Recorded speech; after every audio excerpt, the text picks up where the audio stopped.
Why is a router needed?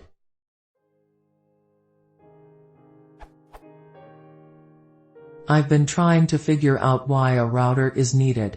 I know a router can be used for dhcp and some other things, but I'm just thinking of networking with static IPs. So the following. Is it possible to do the following with static IPs?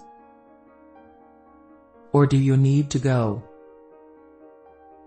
So what exactly does a router do and why is it needed?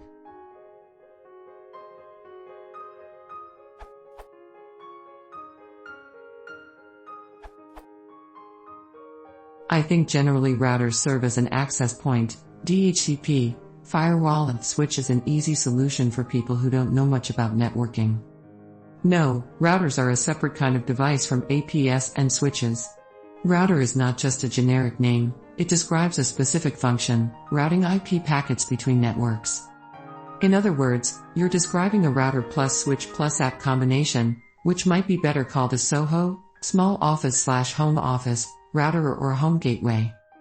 However, many dedicated routers do have an integrated firewall and sometimes even an NBSP, DHCP and NBSP, server.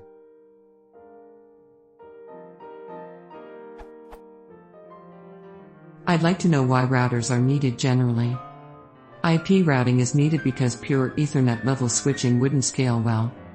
Ethernet device addresses are assigned by the manufacturer, there's no useful structure in them, they're random as far as the network is concerned.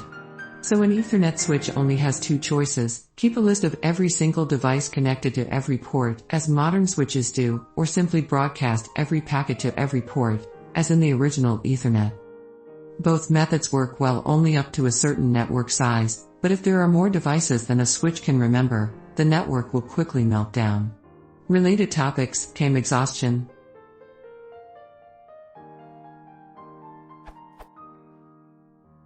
Thus, similar to zip codes or phone numbering, IP gives the network a structure. Each network, subnetwork, supernetwork is assigned a chunk of addresses, and you can describe routes such as addresses starting with 10.7.x.x can be reached via port 3.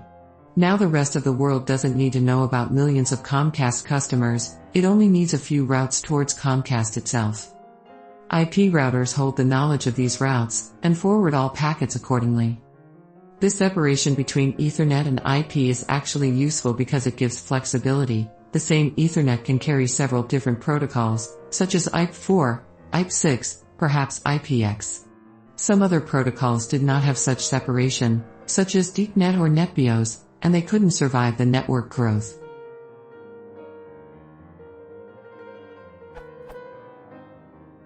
Is it possible to go modem and GT, switch and GT, pieces with static IPs? Sure, technically it's possible. Static IPs aren't even required. Indeed, at an ISP next to my workplace, some 20 business customers around the city actually don't have their own routers. Their external switches are connected directly to a single router in the ISP's building, which even serves DHCP to all of them, just as you describe. But there are reasons why it's not usually done this way. Admittedly, a few of them come from the shortage of IP4 addresses, such as NAT. But many would still be important even in a pure IP6 world.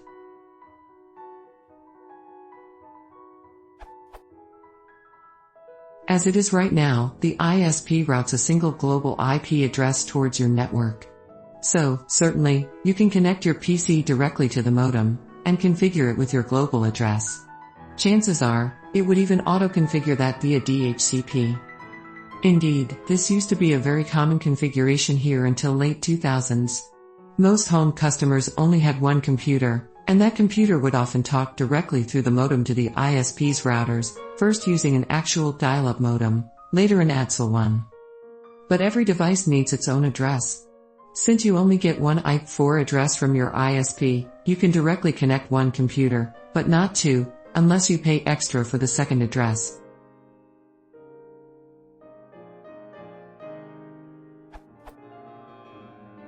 That's why your home router has a network address translation function, aka NAT, which gives you a block of private 192.168.x addresses, and hides them behind a single global one. Kinet is also worth mentioning, but research is left to the reader.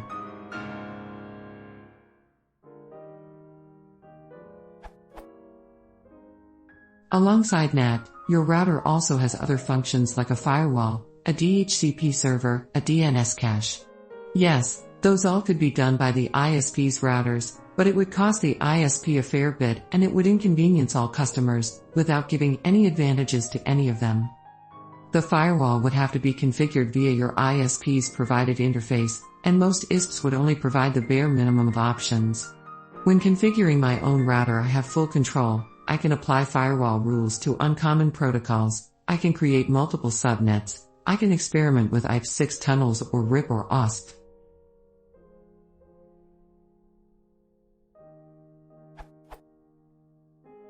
Both the firewall and NAT need resources for tracking connections, some amount of memory, some CPU power. Currently these resources are spread out, since your router only has to track your own connections. But if everything was done by the ISP, their routers would need as much memory and AMP, CPU as all customers' routers together, which is expensive. The DHCP server works much better when it's on your side. Even if the internet cable is cut, your own devices can still get IP addresses and communicate locally. Yes, static addresses are possible, but believe me, they're a pain in the ass to keep track of. The DNS cache works because it's at your home. Your ISP has its own DNS cache anyway, but your router still has its own small cache, simply because it's closer to you, serves fewer devices, and therefore can answer much faster. Slow DNS is very noticeable.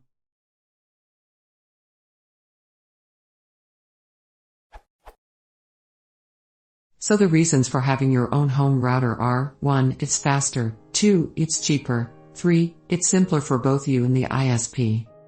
The ISP I described earlier? I don't know why they do that. Perhaps it's different when you have only a dozen customers, than when you have many thousands.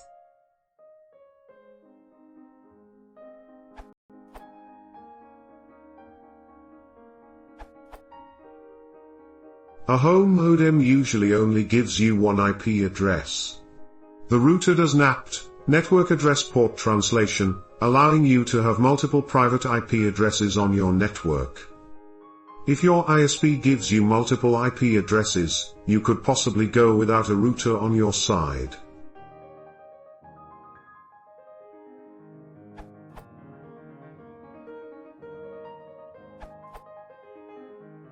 At your home you likely have only one path to take to reach the internet, out through a device provided by your internet service provider, ISP. The ISP needs a router at the other end of its connection to you, though, which can decide where data from your system goes next. Does it need to go to one of the ISP's web servers, one of its other customers' systems, or does it need to go to a Google or Microsoft server, or does your destination IP address point to a system in Norway, etc.? The ISP will have routers that have multiple connections coming into them. It could have a router with a circuit that connects to a network in Europe, one that connects to a network in South America, etc. And at the other end of those circuits are other routers likely with multiple connections of their own. So how does your ISP's router know which router it should forward your data to? It has a routing table that tells it which other router is the next hop to which it should send your data.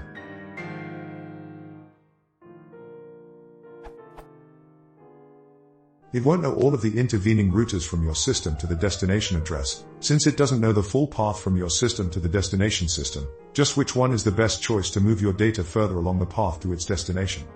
The next router will look in its own routing table to decide where it should send your data. It could, conceivably, send your data out any of several connections it has. It will decide on which one to use based on a routing metric. The connection with the lowest routing metric will be chosen. But if that connection goes down or becomes congested, it can pick the next best connection based on its routing metrics. Your ISP's routers don't need to be in communication at all times with every other router in the internet. They just need to know what is the next best network hop at the time your data is received. It can rely on that next router to make similar decisions and all the other routers in the path to do likewise.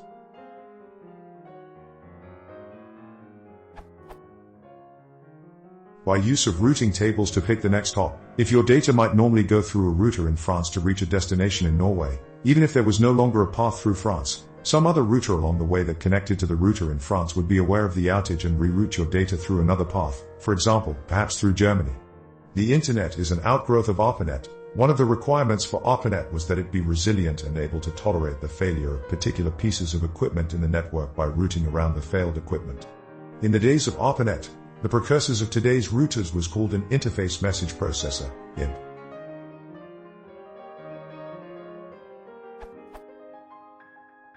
In regards to your home network, it would be possible to have a direct connection from a device at your home that isn't a router. If you were using the internet back in the days of dial-up modems, you wouldn't have been using a router at home. Your computer would have, instead, dialed into a device belonging to the ISP. Some business and organizations still use ISDN, which operates in a similar fashion to the old dial-up modems, though they might have an ISDN router, if they have multiple systems that need to share the ISDN connection.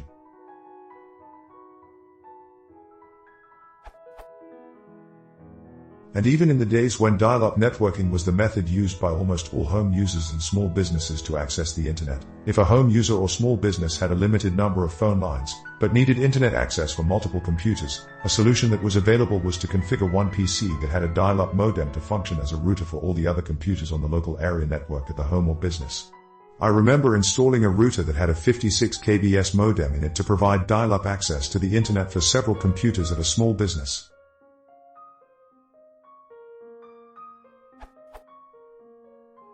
Today, people expect to be able to have both wired and wireless connections at their home that can all connect to the ISP simultaneously, and, since Internet Protocol version 4, IP4, addresses are limited, most home users get but one public IP address, so need a device that can perform network address translation between that one public IP address and the multiple private IP addresses they will be using for their own systems. And they want to be able to control who has access from the outside into their internal systems. For that you will need your router or a firewall. Most home routers have at least some limited firewall capabilities built into them.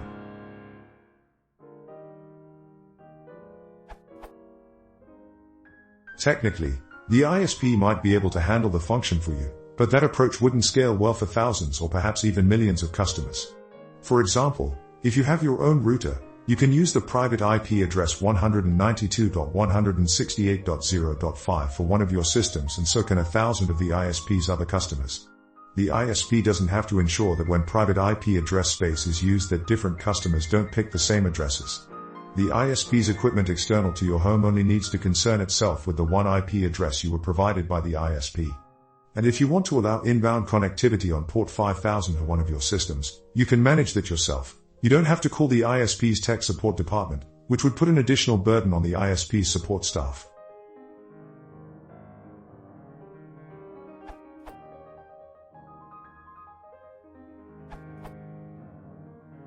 I suppose you don't need it.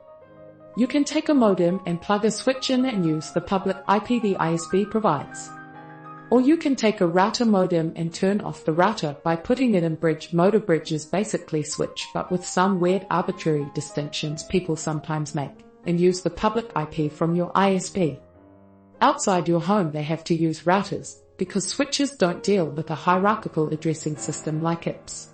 A decide like a switch that can only deal with a flat addressing scheme is too slow for a large number of devices.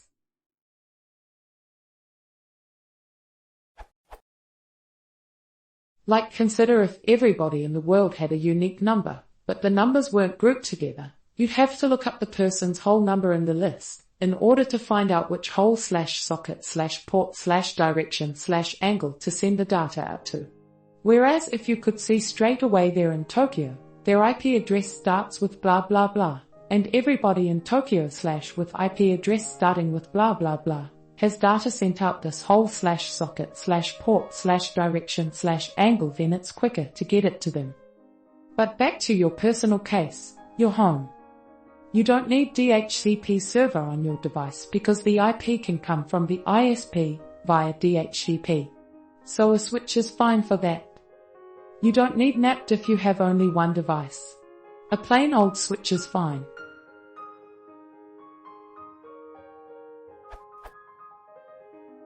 It's not necessarily as secure unless you secure it yourself, and you can only connect one device if the ISP doesn't give you multiple IPs. But you can do it, it can be done.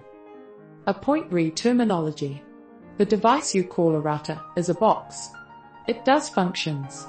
Routing, DHCP, NAT, some have a modem too. You can turn off dhcp and NAT on a box and do plain routing. And the box also has a switch built into it. You can hence put it in bridge mode, turning off the router. Functionally a bridge is a switch. A few distinction people make sometimes is a switch should have multiple ports. A bridge is for when the networks are on different mediums. Maybe some say the chips in a switch are a faster design. But functionally they do switching/bridging same thing, use a MAC address table or perhaps some other layer 2 protocol, and MAC addresses are a flat address scheme, probably anything at layer 2 is.